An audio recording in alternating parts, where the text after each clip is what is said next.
یہ سلسلے کو دراز کرتے ہوئے میں متعلم ممتاز پی جی کالج جناب جمشید فاروقی صاحب کو دعوت سخن دے رہا ہوں کہ وہ تشریف لائیں اور نعت شریف کے چند اشعار آج کی اس نورانی اور روحانی محفل کے حوالے سے پیش کریں. جناب جمشید فاروقی صاحب، بسم اللہ.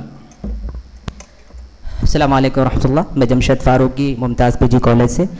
الحمدللہ کئی یونیورسٹی اور کالجز میں ممتاز پی جی کالج کی طرف سے میں ڈیبیٹ کے پروگرام میں گیا ہوں اور پہلی پوزیشن حاصل کر کے پروگرام ممتاز کا نام روشن کیا ہوں. حسان بن ثابت رضی اللہ تعالیٰ عنہ لکھتے ہیں کہ وَأَحْسَنُ مِنْكَ لَمْ تَرَ قَطُّ عَيْنِي وَأَحْسَنُ مِنْكَ لَمْ تَرَ قَطُّ عَيْنِي وَأَجْمَلُ مِنْكَ لَمْ تَلِدِ النِّسَاءُ. حسان بن ثابت کہتے ہیں کہ یا رسول اللہ صلی اللہ علیہ وسلم، آپ جیسا حسین میری آنکھوں نے نہیں دیکھا، اور یا رسول اللہ صلی اللہ علیہ وسلم، آپ جیسا حسین و جمیل کسی ماں نے پیدا نہیں کیا. اسی کو دیکھتے ہوئے میں نے خود اپنی خواہش لکھی ہے اور وہ آپ کے سامنے میں پیش کرنے جا رہا ہوں کہ کاش کے آقا کی گلیوں میں گزارا ہوتا.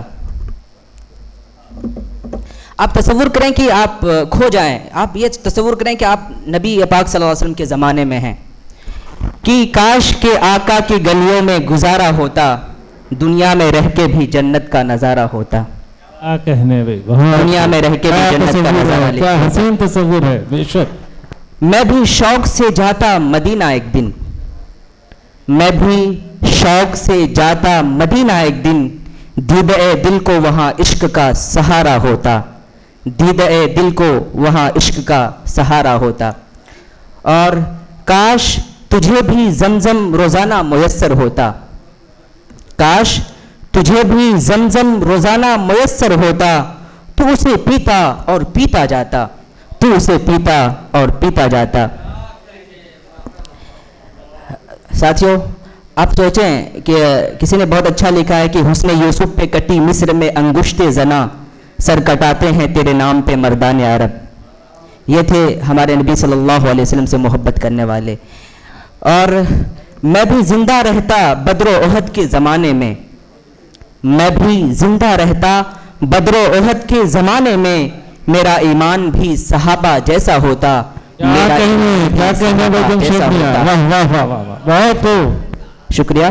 اور آخری لائن کہ کاش کے جمشید تجھے بھی آقا نے پکارا ہوتا، کاش کے جمشید تجھے آقا نے پکارا ہوتا، تجھے بھی ان کی غلامی کا سہارا ہوتا. کیا کہنے بھائی، بہت خوب بہت خوب. تجھے بھی ان کی غلامی کا سہارا ہوتا.